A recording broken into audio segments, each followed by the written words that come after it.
that will help you in your recent exam, as well as in your in MCQ purpose also.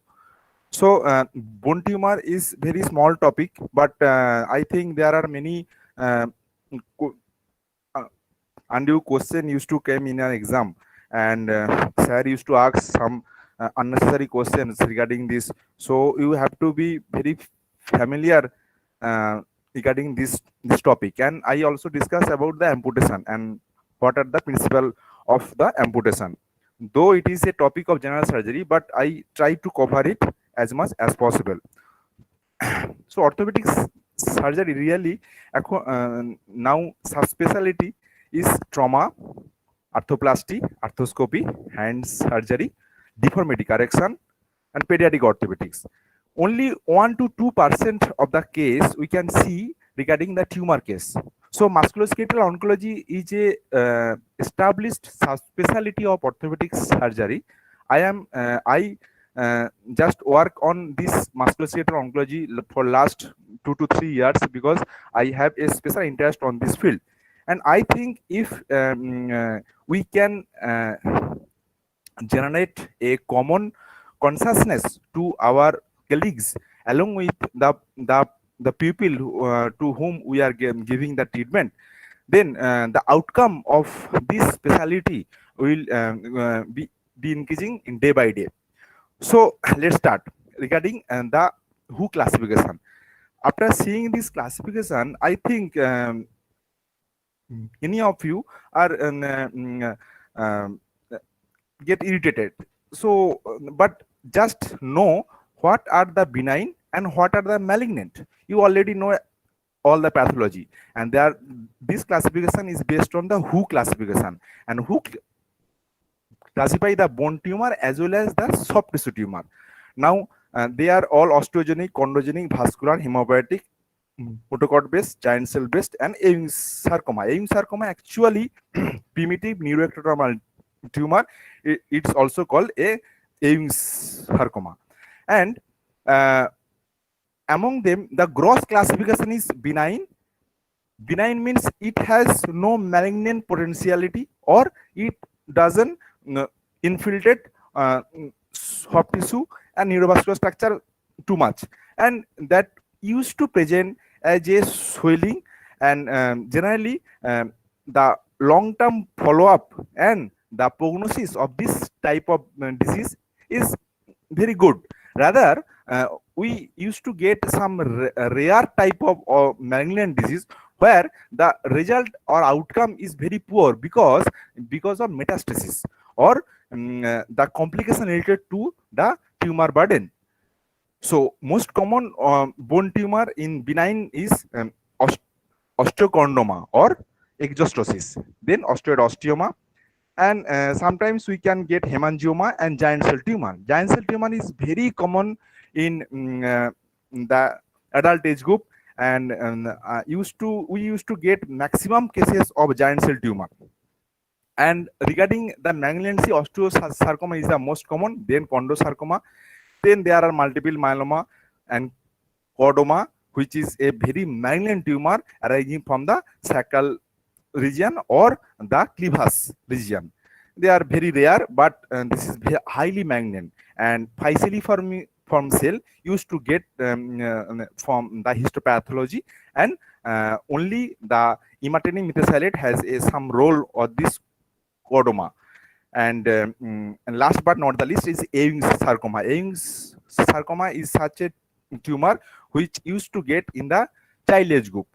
Now, whatever is the diagnosis, patient will not tell you the diagnosis. You have to reach to the diagnosis.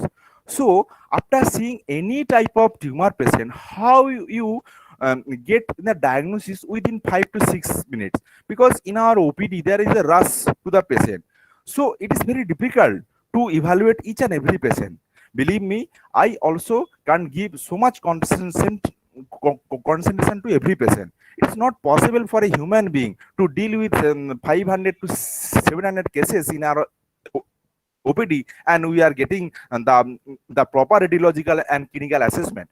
So you have to follow some protocol based investigation. Like if you see the age is less than 30, then you have to think about fibrous dysplasia, Ewing sarcoma, osteoid osteoma, simple bone cyst, condominoid fibroma, non-ossifying fibroma, osteosarcoma, anonumal bone cyst, osteocondoma, and infection, and last but not the least, chondroblastoma. If you are getting a patient more than 30 or 50, then if there is osteolysis, metastasis, multiple myeloma, and in the adult age group, generally giant cell tumor is very common, and GOD means subchondral cyst type. It is most commonly incidentally finding. Now, I think this is also confusing. So I try to make it very simple. Like if you get a diaphyseal lesion, the this this is the benign side and this is the malignant side. If in the left side, in the all the diaphyseal tumor you can get, then you have to think for osteoid osteoma, stress fracture, chronic osteomyelitis, or adamantioma or fibrous dysplasia. If it is on the malignant side, then if you found the sign symptom of malignant, then you have to think about Ewing sarcoma, Langerhans cell histiocytosis, fibrous dysplasia. It is a benign disease. Sorry, and in the metaphyseal lesion, if you found some a tumor like this, then you have to think for osteochondroma. And the epiphyseal lesion in the most common tumor is giant cell tumor. Okay, so I just edit this this X-ray. You can see all are the radiological feature within a single X-ray. This is not a real X-ray. I just over edited this X-ray for your learning purposes. See, if there is a osteolytic lesion over this epiphyseal lesion and there is soap bubble appearance, this is called giant cell tumor. If it is a adult patient, more than skeletally mature patient, and this is from epiphysis up to the metaphysis or epiphyseal lesion. If it is just subchondral lesion, this is called GOD. Or it there is a very lytic lesion with a periosteal reaction, then it is called aggressive lesion. It is called maybe associated with metastasis or osteomyelitis. Maybe, but chance of aggressive lesion like osteosarcoma or Ewing sarcoma is very high. And if you can see a osteoid formation over this adjacent to the cortex, then you can think about special type of osteosarcoma is called paraosteal osteosarcoma. If you can find a range of pigmentation, you are thinking about multiple myeloma in a old age group. Okay, if you can see a healed scar lesion with a sclerotic margin, you will think for non-ossifying fibroma. If you are thinking there is a sequestrum or in the sinus tract, then you are thinking for chronic osteomyelitis. Not all osteolytic lesion is necessary to be a tumor case. Okay, sometimes you can get this type of drag line and hyperostosis. This also is called a stress fracture. It is most commonly found in the soldier or regular runner. Sometimes we can get a light lesion over the metaphyseal lesion with a good sclerotic margin like this GOD. And this, if it is painful, then it is also called Brodie's abscess. If it is not painful and it is found in a subchondral lesion, this is called GOD or subchondral cyst like thing. Sometimes you can get a small scar or opacity. It is an incidental finding. It's called enostosis or bone island. Though it is a very rare chance of pre-malignant lesion, but you just know this is how you read the X-ray. Okay, and last but not the least, this is the scar of healed physeal scar. Suppose it is skeletally immature. How you got this mature? Because this physis is not acting, physis is closed, so it is called skeletally mature. So, and this line is called as physeal scar. Okay, and only one finding, non-tumor finding, is reaction of joint space here. It can this is a patient actually of osteoarthrosis. See the reduction of joint space, osteophytes is there, and sometimes we can see some loose body also. So when you are looking for any X-ray, you have to search for all these things, and you have to back up the mind. You have to think about the proper diagnosis. Now, uh, if we divided it in the age group, then in the less than 10 years you have to think about simple bone cyst. More than 10 to 20 years is the most common chance of chondroblastoma, non-ossifying fibroma, etc. If it is malignant, you have think for osteosarcoma and Ames sarcoma. And always think scatally mature patient is most common is giant cell tumor. Scatally mature patient, osteolateral lesion, benign, most common is giant cell tumor. If more than 40 to 50, you have to think for metastasis melanoma. I have repeatedly told because that you have to categorize all the patient and you have to think accordingly. Okay, so I think now you can read this X-ray. You have to look for three things: lytic or sclerotic. Okay, and the age group. And I will discuss this X-ray soon. So in a musculoskeletal oncology, you have to establish the diagnosis, then you have to establish the staging of the disease, then you have to go for the treatment. Now, whatever we are dealing with in our OPD, maximum is benign disease.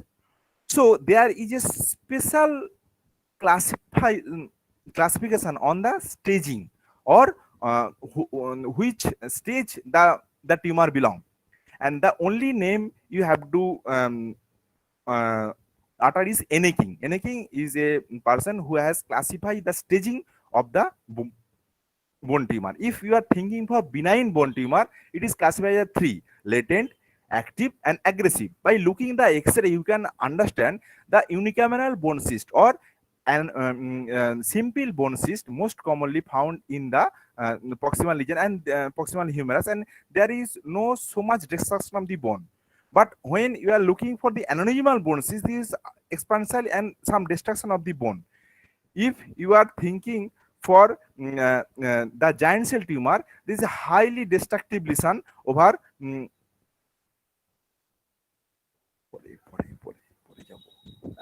please, highly destructive lesion over the proximal humerus, so it is called aggressive. Okay, so only three category: latent, example is unicameral bone cyst; active, example is aneurysmal bone cyst; aggressive is giant cell tumor. Okay, if you are thinking for malignant bone tumor, you just know the name is anything, and you just do not mug up this staging, because you will high chance to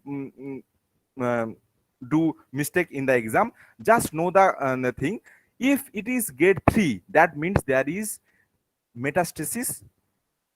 It may be nodal or it may be any visceral metastasis. So any stage 3 is called METS. It may be intracompartmental, it may be extracompartmental. Intracompartmental means within the compartment, or extracompartmental extra osseous involvement. Okay.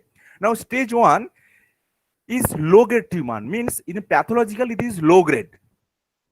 If it is intercompartmental, then stage 1A. It is extracompartmental, then stage 2B. Sorry, stage 1B. Okay. If it is high grade, then it is called as type stage 2. Same thing is applicable here also. Intercompartmental stage 2A, extracompartmental stage 2B. So this is the classification of malignant bone tumor. Just listen, think if there is any metastasis, it be stamped as a stage 3. It may be aggressive, it may be non-aggressive, it may be intercompartmental or extracompartmental. Do not read this A and B. Just it make it simple. It is 3. If it is 1, it means it is low grade. If it is 2, it is high grade. Okay, I think you can understand. Now, regarding that staging of malignant bone tumor, there is a recent investigation called PET scan. This is highly effective because it can detect any metastasis and any residual tumor activity or any relapsing of the disease. Along with, for planning of the operation, we have to do some angiography or angioembolization before the operation, final operation is going on. So generally for staging, we used to do normal HRCT thorax, chest X-ray, and whole abdomen USG along with the bone scan. As any bone tumor metastasizes most commonly in the lung and the bone, so bone scan is the most common. But in the child age group, the bone scan is very difficult, and Ewing sarcoma is a lymphoid disease, so PET scan is the best. But the routine, if you are thinking about the routine investigation for staging, you have to utter about HSCT, thorax and the bone scan. In case of Ewing sarcoma, and in case of soft tissue sarcoma, and in case of multiple metastasis with a multiple comorbidity, patient cannot go through the bone scan, you can go do a PET CT scan. This positron emission tomography, this PET CT can properly detect the metastasis site very easily. Now, final diagnosis. Any bone tumor, if you are thinking that you will do some intervention, you have to do a proper tissue diagnosis.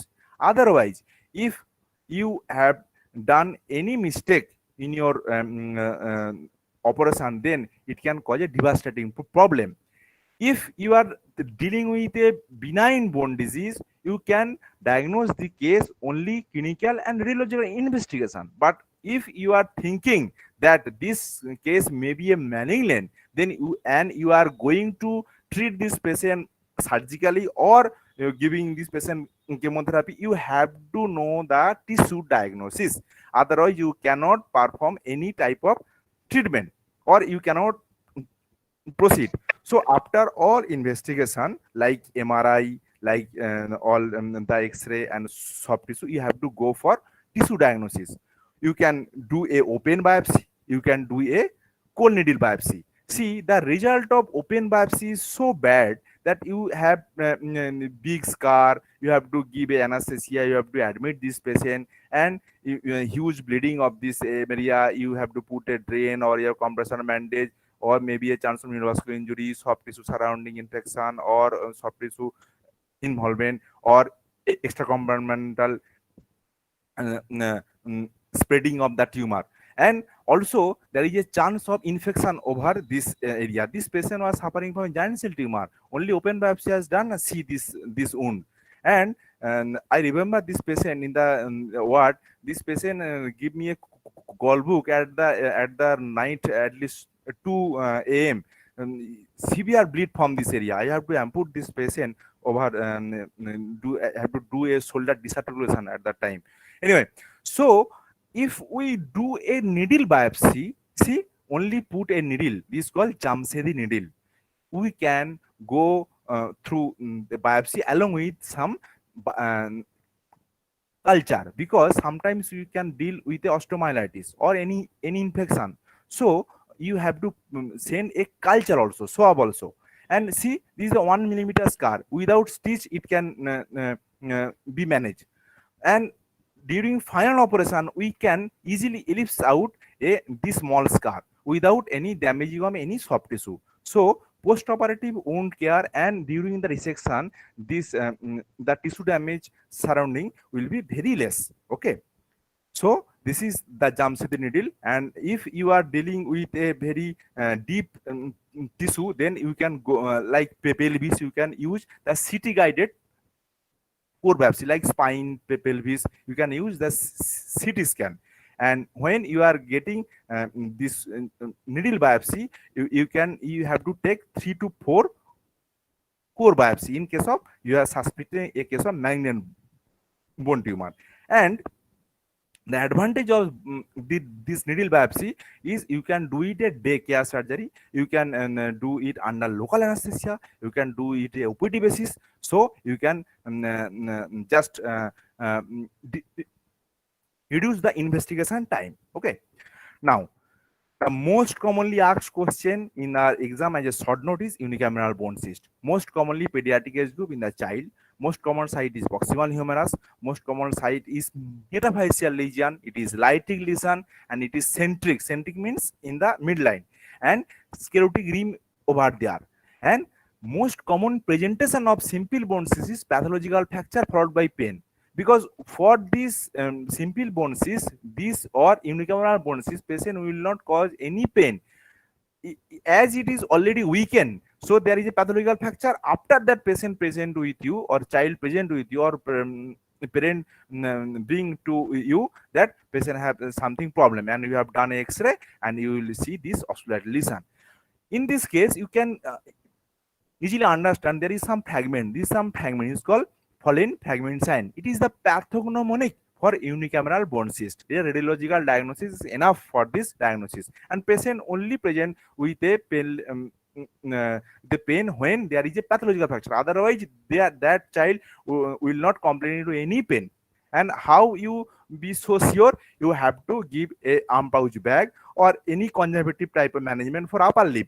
If this patient we came with the pathological fracture of the lower limb, then the treatment plan will be different. But for the upper limb, generally most common site is proximal humerus, so you can manage it by conservative management. And radiologically and in and clinically, when you are thinking that it is a benign disease, then you have to go for serial X-ray follow-up. Means every 2 to 3 months the child will come to you and see the X-ray. Sometimes after this pathological fracture, this simple bone cyst get resolved, because it is think that sometimes in the old age group, old teaching, they used to put some deprimental injection or steroid, and the osteolysis is due to a retention cyst over this posterior metaphyseal region, and may be a hypothesis that the active growing the physeal plate, there is some retention cyst over this metaphyseal region. And also they called that this retention cyst is not continuous with the intermedullary cavity, so this will increase size when it will continuous with this intermedullary canal, then it will automatically dissolve. Or after pathological fracture, if you go for conservative management, it will automatically dissolve. So no need to worry about. You have to see a serial X-ray. And if you are thinking that it is over the weight bearing area like subchondrial region, then we cannot leave this patient, because the child will not obey your command. They will jump and run, and so that may be complicated with a pathological fracture. In that case, when you are very sure about the clinical diagnosis, like pain, there was no pain, there was no swelling, there was no constitutional symptoms, only insidious onset the X-ray, then only you can go for a TENS nailing. This is called intermedullary nail, is called TENS nailing, TENS, TENS nailing, titanium elastic nail. What we have done, you just make a continuous cavity with this cavity with the intermedullary blood. So this retention cyst will drain to the cavity and it will automatically heal up. After 8 to 6 weeks, we can remove these stents, and that person will easily treated. Okay, so it is the recent advanced treatment of simple bone cyst, but only for the weight bearing bone or subchondral region or impending pathological fracture or pathological fracture, when you are you are so sure about the diagnosis. And I again repeat, the diagnosis of this unicameral bone cyst is clinico-radiologically, because there is, if it is a malignant, there will be some periosteal reaction or osteoid formation, or patient will complaining of pain first, then swelling. There will be no swelling in simple bone cyst. Okay. Now, aneurysmal bone cyst. Aneurysmal bone cyst is also most commonly asked as a short note. You have to write that it is also a benign disease, most commonly found in the child, but it also found in the adult, and also found in the old age group. Most commonly found in the metaphyseal region. It is lytic and expansile. See, this is expansion of the tumor, and generally eccentric. Eccentric means not centric. The side of the tumor of any anatomical structure is called eccentric. And also there is a sclerotic rim over this area. Why sclerotic? Because this is a benign bone and will try to protect this tumor to spread. Okay, and if you have done an MRI, you can found multiple fluid level. This is the pathognomonic for aneurysmal bone cyst, but not confirmatory for aneurysmal bone cyst, because This aneurysmal bone cyst formation may be secondary to any other malignant tumor like chondrosarcoma, like any other tumor. And this aneurysmal bone cyst sometimes has a differential diagnosis of telangiectatic variety osteosarcoma.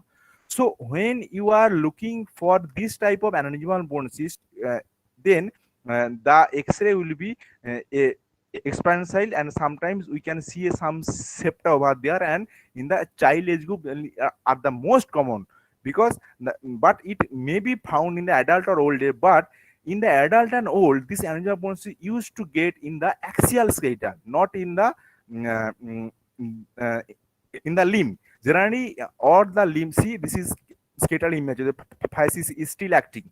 So skeletal immature patient getting with expansile lesion with multiple safety most commonly found, and there will be swelling followed by generally pain is not associated with this case, is a incidental finding, or patient may be present with a small swelling also not a sure clinical sign or clinical complaint of this aneurysmal bone cyst. They also will present in our OPD with a incidental finding of a radiologist, and they also refer to you.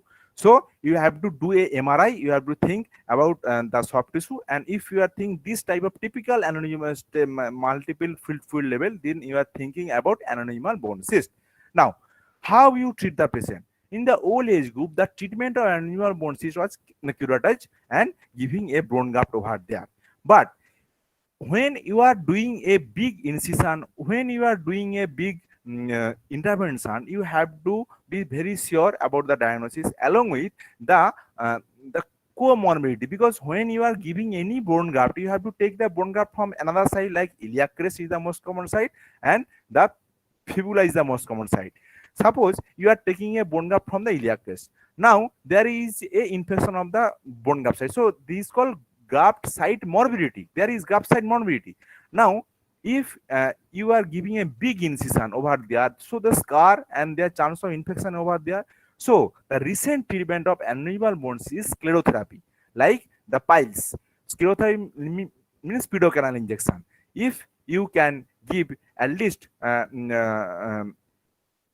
maximum 3 ml of pedocanal can be given in a cyst, and if the dose schedule is, you have to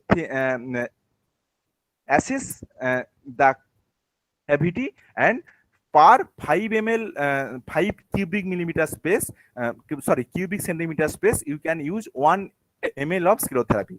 Just know the name, at least no need to read the dose.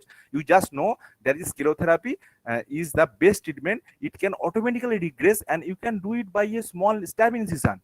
Doing aspiration, you send it for biopsy, and after that, with this Jamshidi needle, you can do a scraping over the wall of this tumor, which will cause a aseptic inflammation, and you are putting this sclerotherapy there, that will cause endothelial damage, and it will automatically heal this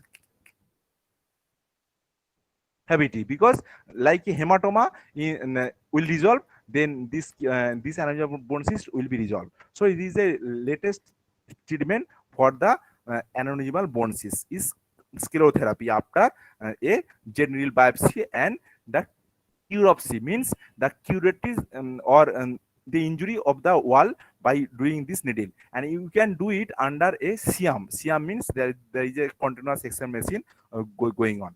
Okay. Now, as I told, see, this is the proximal tibia, the physis is active. So this is in the case of the eccentric expansile lesion, and there is sclerotic margin, and the osteolytic lesion. We put a needle over there, and after giving after acropsy, we put the pedicellin, and this is the follow up. So it is healed nicely. Okay. In case of axial skeleton, like adult patient, this is a expansile lesion, and under CT guided, we can do the biopsy and do the sclerotherapy, see the result. Okay. So next topic is, and the most common hot topic, or it is the most commonly case given in your exam is called osteochondroma. So please concentrate here at least for few minutes, because this is the most common bone tumor we are encounter in our OPD, and most are the growing child present with a painless swelling over any periarticular region or any special any long bone or any fat bone, and this is very hard. And sometimes this osteochondroma can cause pain only due to superficial bursitis or any trauma that can cause the fracture of the stalk. So this is a very benign bone tumor, and most common name of this is exostosis. And osteochondroma is a histopathological diagnosis. So best try to utter, sir, it is a case of benign bony swelling arising from the distal part of the distal posterior medial or anteromedial aspect of the femur in a skeletally immature child for last 9 to 8 months of duration. So that is that, and without any neurovascular deficit at present. That will be the your short case diagnosis. So you have to utter that it is a benign bony swelling. That's all. You no need to utter this. It is a osteochondroma, because it may be you cannot. You will provide only the patient, not the X-ray. After giving the this patient, we will allow you to see the X-ray, or any teacher will allow you to see the X-ray. Then they will ask to corroborate this finding. So without seeing the radiology, you cannot utter that it, or you, without biopsy, you cannot utter that sir, it is a stem in the case of osteochondroma. So you can make it is a benign bone swelling or benign bone tumor. Anyway, there are generally osteochondroma is three varieties. So pedunculated, and one if base is very broad, this is called sessile variety. And if it is a multiple knobby swelling and broadening of the metaphyseal region, and there is synostosis of the bone of the proximal tibia and fibula, and there is a short height and hereditary problem, this is called multiple hereditary exostosis, or it is also called diaphyseal achalasia. This is the name is coined because this tumor going to the towards the diaphysis is called diaphyseal achalasia. But in the diagnostic criteria of this multiple hereditary multiple epiphysis is hereditary problem and short height along with multiple periarticular involvement over the all over the joint. Okay. Now, if you are thinking about the pathology, that is only a small swelling arising from the growing physis, and over this growing physis, there is a hyaline cartilage over there, and this is actually pathological term is hamartoma, normal tissue in the abnormal side. It is completely benign, and if it is long standing, and it can develop a secondary chondrosarcoma 1 to 2% of the patient, and it is most commonly the change may be found in the fat bone osteochondroma. There is high chance, but otherwise there are very benign. They not complaining of any pain in the presentation, and the patient will present to you with a very long history, 5 to 6 years or 5 to at least more than 1 year, and patient will complain of no pain actually, or they used to came to your OPD to drag your attention that there is a swelling. And what you have to do, you have to go for a clinical examination. You have to see the clinical finding. See, there is no venous permanency. Only a if you going to palpate, there is a bony heart. You can evaluate your finger of below the base of the tumor. So the margin is well defined. So, and there will be generally, if it is painful, that means this is a bursitis only. And so all the feature will be suggesting of benign disease. So you have to do a X-ray. After that, you have to assure the family member and the patient that this is a very benign disease, no need to worry about. And if it is too large, if it is doing any problem to the patient, then you can go for extra periosteal excisional biopsy. What you will do? You will do extra periosteal excisional biopsy. That's all. আর কিছু জিজ্ঞাসা করবে না। Extra periosteal excisional biopsy. When this swelling is very big, the swelling and cause very pain. And one question sir can ask, what is the cause of pain in the osteochondroma? You will just utter the basic thing, sir. Maybe due to bursitis, maybe due to the fracture of the stalk, and rarely there is a chance of secondary osteo. There is a secondary chondrosarcoma. This is a very rare chance, but you have to know that. Now, osteoid osteoma. Osteoid osteoma is a true benign bone. Actually, it is not a bone tumor, but it should be treated as a bone tumor. It is the hyperostosis of the cortex, and there is a active lesion. This is called nidus. Actually, this nidus not seen in the properly not seen in the X-ray. It can be properly evaluated by a coronal CT. CT scan will help in this diagnosis, and most commonly in the growing age group. And this patient will came to you a night pain, severe pain, and this pain can be subsided by aspirin tablet. So it is also called aspirin tumor also. And in the old age group, we used to treat this patient by a open biopsy or open excision of this area. But when you are doing a open biopsy or open excision, if there is a chance of pathological fracture over there, you cannot address it properly. So better do a percutaneous needle introduction. Along with you can burn this nidus by a radio frequency ablation. This is the MCQ most commonly asked. And the latest treatment of osteoid osteoma, it is percutaneous CT guided radio frequency ablation. You can increase the local temperature more than 90 degree within 15 to 20 minutes. That patient, the nidus will burn, and that can be located by the CT intraoperatively, and that can be done under local anesthesia also, or small sedation in the case of child. Oh, and it can treat the patient as a daycare. Patient will come at 9 a.m. Patient will go back within 2 to 3 years after the post-op care. Okay, so and the osteoid osteoma is a radiological diagnosis and clinical diagnosis. Patient will come with very small swelling if it is present over the tibia. If it is present in the femur, there will be no swelling. There will be, but there will be severe pain. And on the X-ray, what you can find? You can find a hyperostosis, but there will be no periosteal reaction. See, there is no periosteal reaction, but there is a hyperostosis or cortical thickening. Okay, and you may find a loosened area. You have to cut. Take a CT cut, you can find the nidus or nidus. And some student can ask, why sir this is lytic? Because there is a active ossification center over this center of this area, and that will highly spread a new osteoblast, and that can cause this ossification.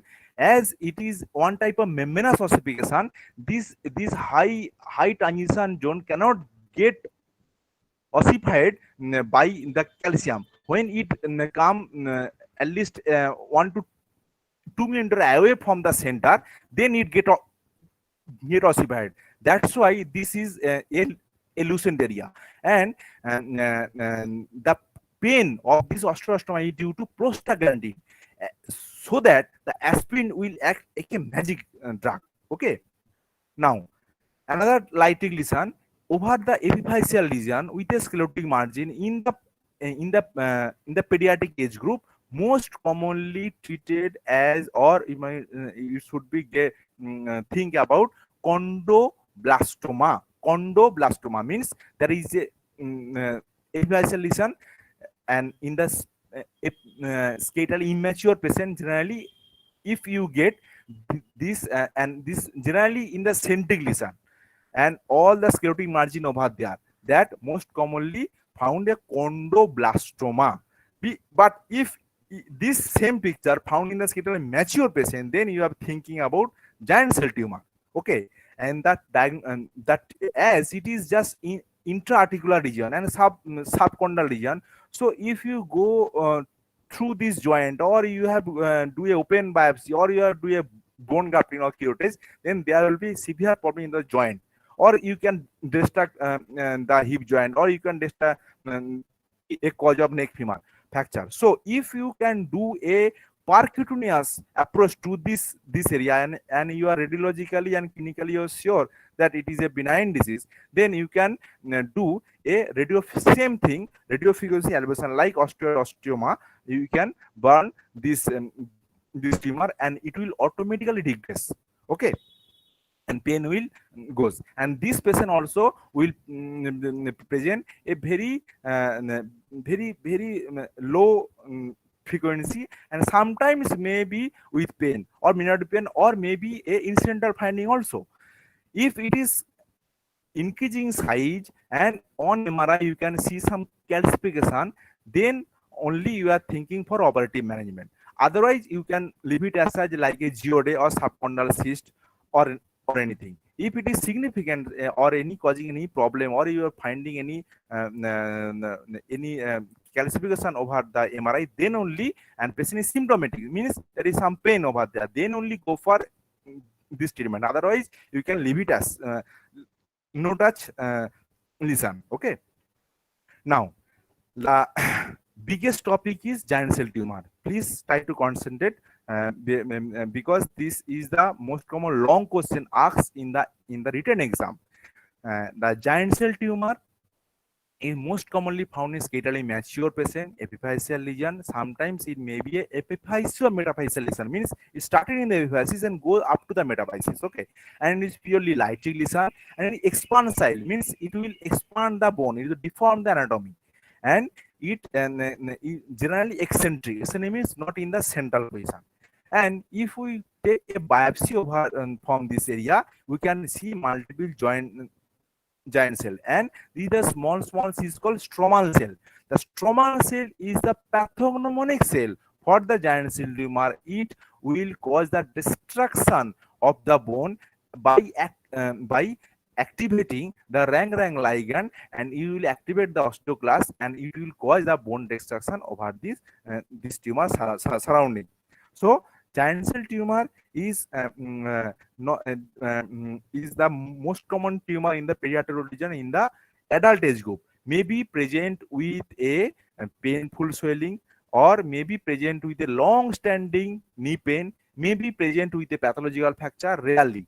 But most common presentation of giant cell tumor in the adult age group is a painful knee or painful joint.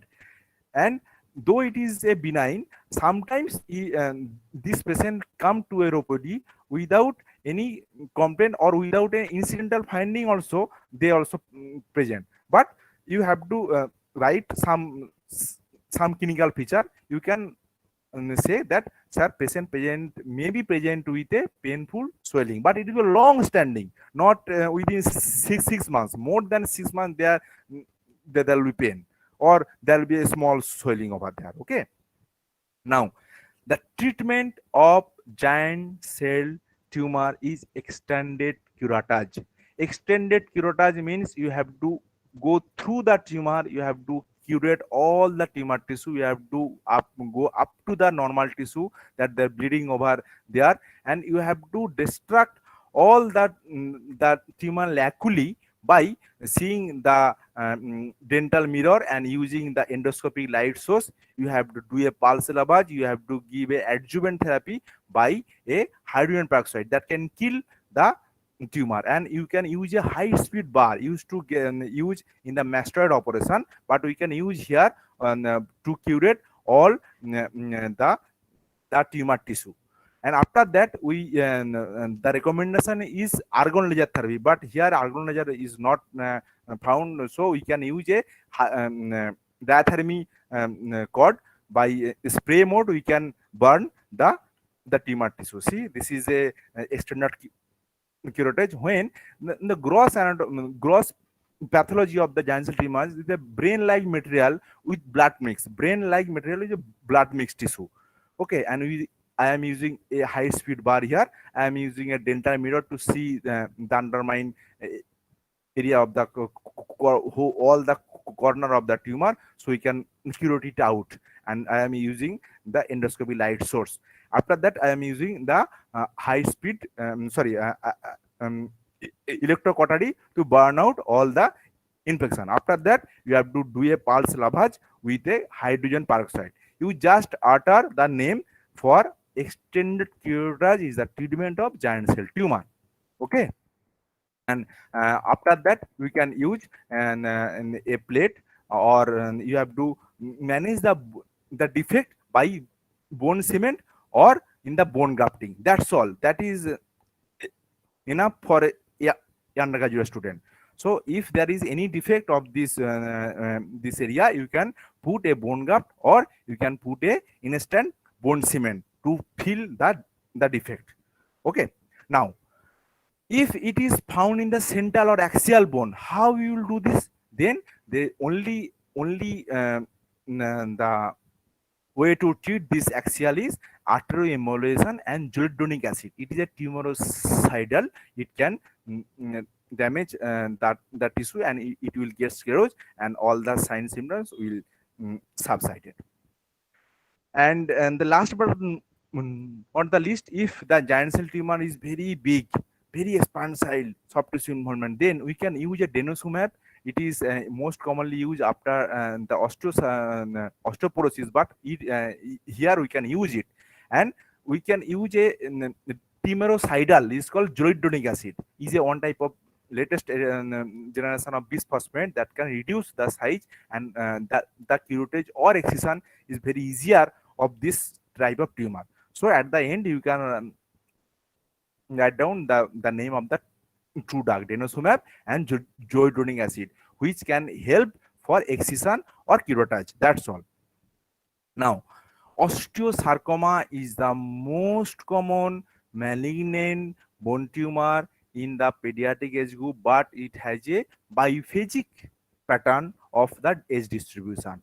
Most commonly present with a constitutional symptoms, pain followed by swelling, and on examination you can find a good venous prominency over there, that will be very hot, warm, because highly vascular, and there will be ill-defined margin and variegated appearance. Means malignant bone tumor or malignant tumor has a variegated, means there is sometimes a hard, sometimes it is soft, and sometimes it is firm. So it is a variegated appearance. And most commonly, this type of patient may present to you with a metastasis, like lung mets is the most common, then is the bone mets. Okay. And on the radiology, you can see the Codman triangle, means the elevation of the area is called Codman triangle. This is the cortex, and the bone is called Codman triangle. Then you can see the sunburst or Sunday appearance. This is the typical feature for osteosarcoma, and there will be the matrix is called osteoid, means there is a highly sclerotic, and there is a patchy bone formation of the matrix. So this is a clinical or radiological sign of osteogenic sarcoma or osteosarcoma. See, there are many variety of osteosarcoma. I am not going in details. Just know the primary osteogenic sarcoma are the most common in the age group, and most common site is metaphyseal lesion. Okay, and also in the specimen you can see a mutton leg like appearance. Okay, so Sunday appearance, Codman triangle, constitutional symptoms with venous prominency, huge swelling with a tumor burden, and patient may be present with a metastasis first. So this is the clinical feature of osteosarcoma. And and then you can after how you proceed after this, you have to do a whole length MRI, because that will can definitely help to know the extraosseous involvement along with the intraosseous involvement. Because when there is a periosteal reaction or Codman triangle is there, sometimes there is some intraosseous involvement. So the T1 image is very important for a MRI, that can delineate up to what extent the tumor is extended. Okay, and T2 is help to delineate the edema of the tumor, and also why it is full length. because any long bone, when osteosarcoma is most commonly in the knee region, distal femur is the most common site, then if you can miss a skip metastasis, suppose there is a skip lesion over there, so if you do not do a whole MRI, then you cannot get a the whole picture. Do not go for a tunnel view, because see, if you are seeing this, you cannot see what is going on over the distal humerus. So when you are getting any type of tumor, you have to put the X-ray or MRI whole length, because it will give you more information regarding the extent of the tumor. Okay. And if we go for biopsy, we can see there is a malignant osteoid formation. This pink is called osteoid, and this is the pathognomonic cell. Okay. And another malignant tumor in this pediatric age group also is called Ewing sarcoma. Ewing sarcoma most commonly found in the diaphyseal region, and there is a variegated type of bone destruction. Here, osteosarcoma is the bone forming tumor, but Ewing sarcoma, there may be bone forming, but most commonly osteolytic, and bone destruction was there. And osteolysis is generally moth-eaten times or mm, multiple patchy environment. And there will be a onion peeling appearance, means piyaj, onion peeling. There is a multiple laminar periosteal reaction, is very pathognomonic in the diaphyseal region for Ewing sarcoma. May be found Codman tangle, may be found Sunday, but onion peeling appearance is the first pathognomonic radiological finding for Ewing sarcoma, most commonly found in diaphyseal, diaphyseal region. And um, the child is the most commonly found, and at presentation it may be mimic like a acute osteomyelitis, because fever and swelling is obvious for Ewing sarcoma. So in the radiologically, there is a loss of corticomedullary differentiation. That means, see, this is the cortex, this is the medulla. So there is a, you can differentiate, but here you cannot differentiate properly. Here you can differentiate properly. It's called loss of corticomedullary differentiation. That is the pathognomonic for any tumor and infection also. So you have to think in back of the mind, may patient child suffering from a infection, and I think that that will help in your treatment purpose also. And when you are getting this type of case, you have to go for MRI. You have to know the soft tissue extent. See, in the X-ray there is not too much lesion. There may only some osteoid and there are some osteolytic lesion here. But see the MRI, this is a huge soft tissue involvement or a huge periosteal reaction. So MRI is mandatory for evaluation of the extraosseous and interosseous extension of the Ewing sarcoma. And one MCQ coming in the exam, that what is the origin of the Ewing sarcoma? You have to utter the endothelial cell of the blood vessel found in the bone marrow. Endothelial cell in the blood vessel in the found in the bone marrow. So it is a systemic disease actually. It can manifest to the bone marrow. Okay, so it is a Ewing sarcoma is very common in this child age group, and genetics are very important for MCQ. The histology is small round Brussels tumor, more small round Brussels tumor, and MYC2 gene is very important, and CD99 is most commonly found, and FL31 translocation is mutation is the most common found in the in this tumor, and translocation of 1122 chromosome found in to establish a case of Ewing sarcoma. Okay. Now, age group more than 50 or more than 40, if you are thinking there is a osteolysis, you have to think for multiple myeloma and metastasis first.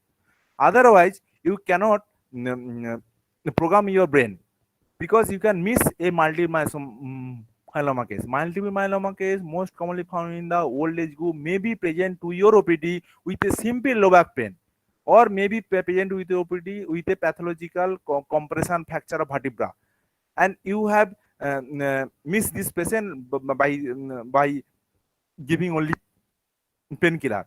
But when you are thinking that may patient present with a pallor, patient multiple bony pain with constitutional symptoms, very weak, then you have think about the multiple myeloma. So skeletal survey like skull X-ray, there is range of pigmentation typically found in the multiple myeloma, and the axial skeletal most commonly affected in the and the limb also may be present with a pathological fracture. Why? Because the it is a tumor of the plasma cell. As the clonal proliferation of the plasma cell occurs, and the problem in the cytological level is uh, mm, uh, mm, uh, when immunoglobulin chain is formed, there is a proteasome problem. Proteasome means there is a cell granule that will help to properly fold a protein. Like if you are thinking that any protein is not properly folded, it's called that will not do a proper function. So proteasome, what you are done, proteasome, the function of the proteasome is to do a proper folding of the protein. So if there is a clonal proliferation of this highly malignant plasma cell, the proteasome is the main uh, uh, problem area that can produce a huge amount of light chain which is non-functional. As a result, the immunity will subside. As a result, that can activate the osteoclast Rangnang ligand, it can call osteolysis, and that will also cause a anemia. So after that, it also affect the any other visceral like liver, lung, and so on.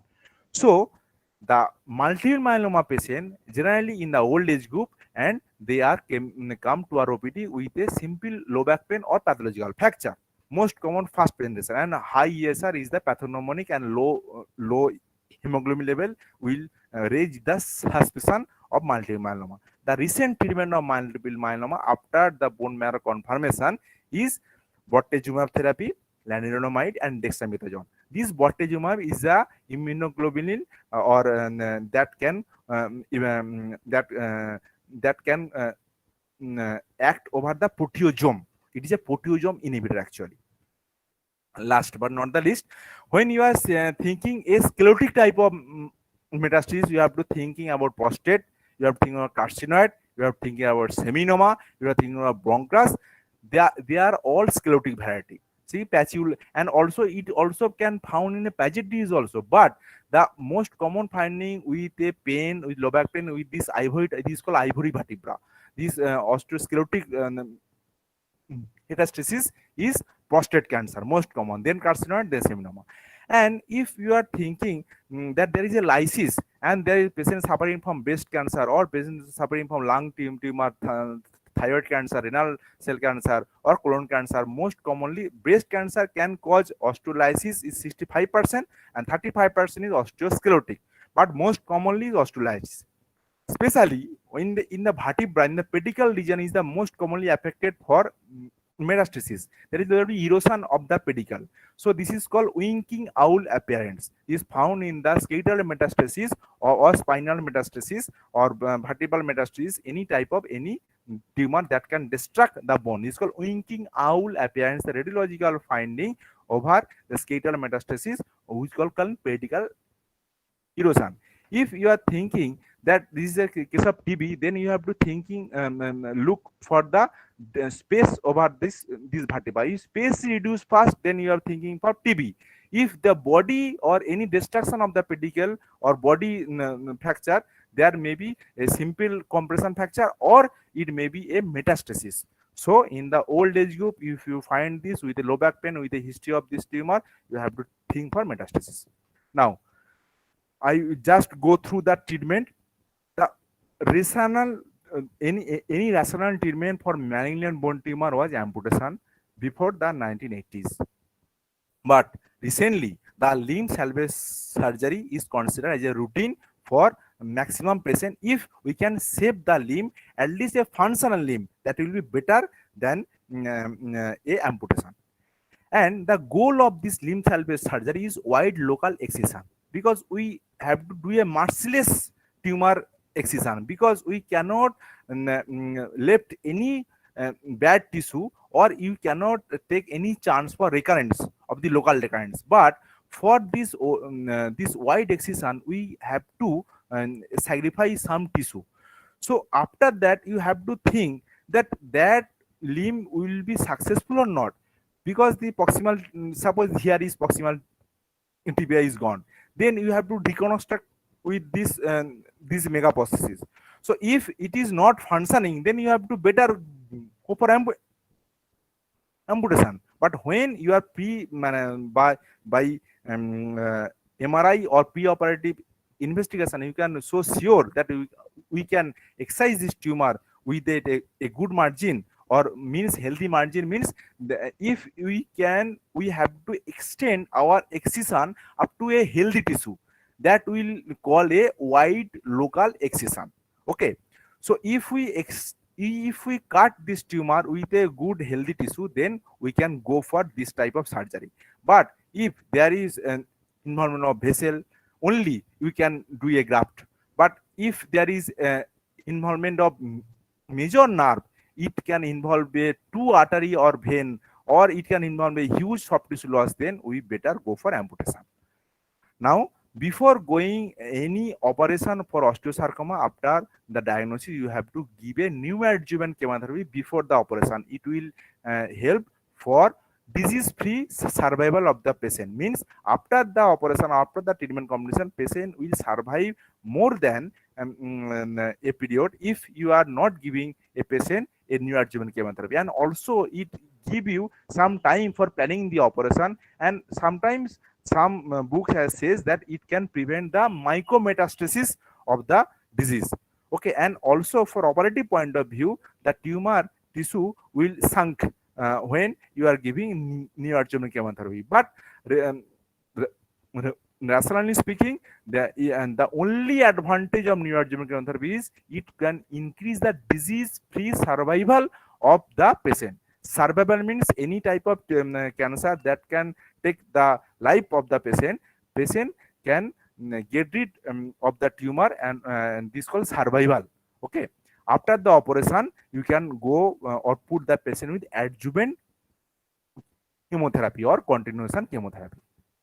We can do some metastectomy, means if there is only one lung, you can do a video assisted thoracic surgery, and you can just do a metastectomy. But it is a limited patient with a 1 to 2 metastases only, otherwise you cannot perform whole the metastectomy. So this type of multiple metastasis patient can be treated with a palliative intent. Palliative means one treatment is curative intent, means limb salvage surgery we can do.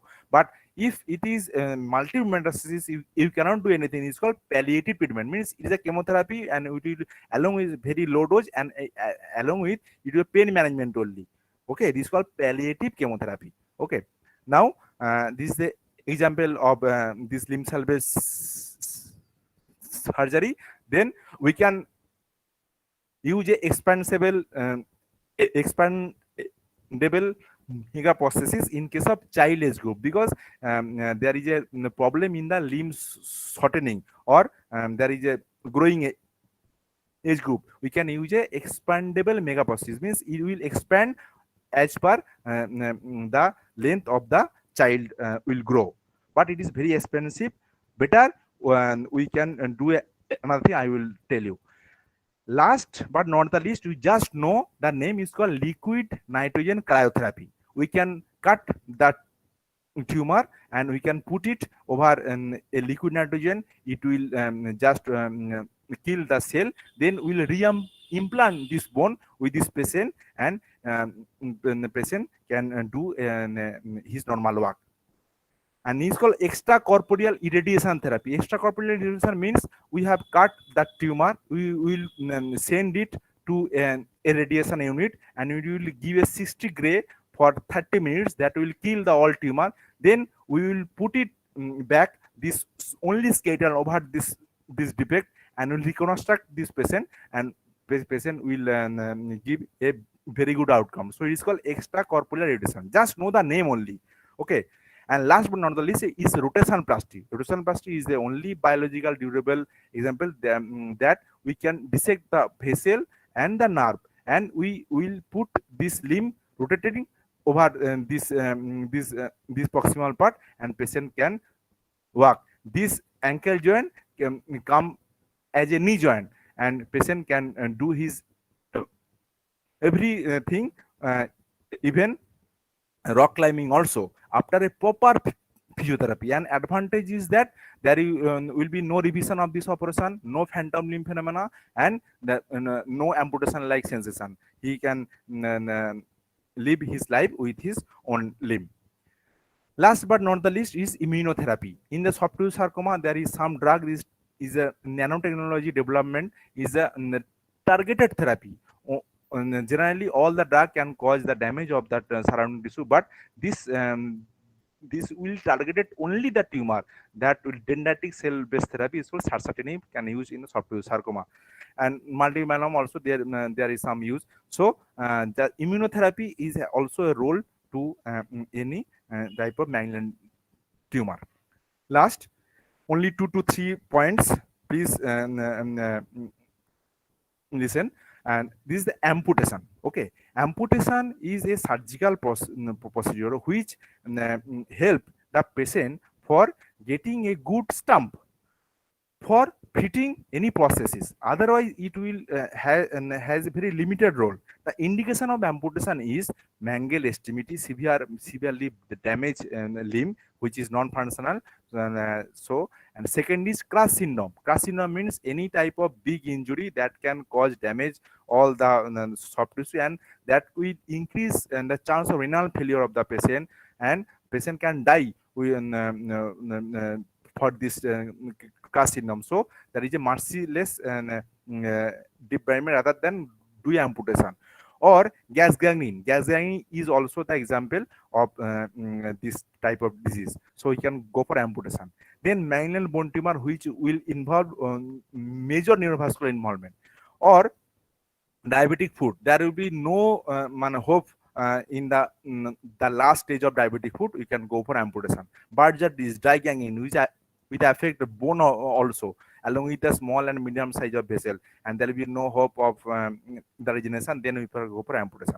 Volkmann ischemic contraction with a very old multiple operation has been done with a nerve injury, so nuisance limbs can be managed by amputation. And some congenital anomaly like tibial hemimelia or any type of special type of bad pseudarthrosis tibia, or any type of HTB, which are multiple deformity. But whatever is that, if we go for amputation, what there are some principle, like when you are doing a amputation, you have to do a proper skin flap. You have to make a plastic coverage over this area, and you have to do first you have to do the ligation of the artery and vein.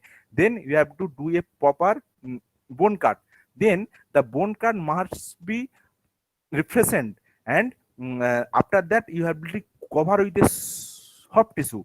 And if one muscle is attached with this muscle, this is called myodesis. And if this muscle attached with the bone is called myoplasty. Now, this type of myoplasty and myodesis is contraindicated in ischemic limb. This is the question. Ischemic limb, myoplasty and myodesis is contraindicated because as it is already low vascular, there is chance of necrosis of the muscle. So better just put close this wound after hemostasis. Okay, and the main motto of this type of amputation to put a good prosthesis. Now, very good prosthesis is found, like myoelectric hand. Patient can do anything with this myoelectric hand, though it is costly, but it is a very good outcome. And this type of carbon fiber leg, and after amputation there is a problem, is called phantom limb phenomena. How you prevent this phantom limb phenomena? By regular tapping of the stump, and amitriptyline is the antidepressant we can use to manage this type of phantom limb phenomena. But Last but not the least, after any type of amputation patient, you have to give a mental boost up to the patient. Patient can do everything with this recent type of rehabilitation and processes. So you have to counsel the patient properly. I think I can manage over the whole topic, and thank you for your kind attention.